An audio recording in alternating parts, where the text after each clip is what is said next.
যাই হোক, আমি যে রাস্তাটার উপর দাঁড়িয়ে আছি সেটা হচ্ছে ইলামবাজার যাওয়ার রাস্তা, অর্থাৎ শ্রীনিকেতন আর ঠিক ওইদিকে ইলামবাজার। শ্রীনিকেতনের একদম কাছেই একটা গাছ চোখে পড়ল, এই ফুল তো, এই ফুলগুলোকে চিনতে পারছেন কি? ওফ, কি দারুণ দেখতে না? হ্যাঁ, এটা হচ্ছে হলুদ পলাশ। এই হলুদ পলাশে দেখা পেলাম, চলুন আপনাদের সেটাই দেখাই। এই হচ্ছে সেই গাছ।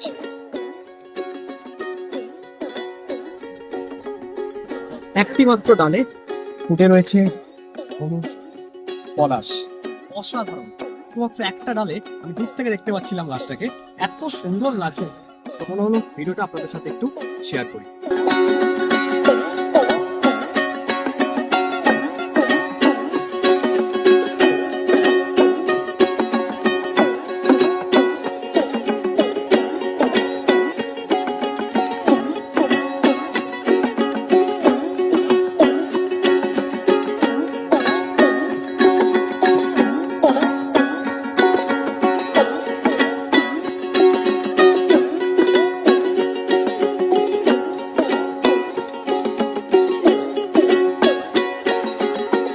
ভিডিওটা সবার সাথে শেয়ার করে দিন, যাতে সবাই এই হলুদ পলাশের দর্শন পেতে পারেন।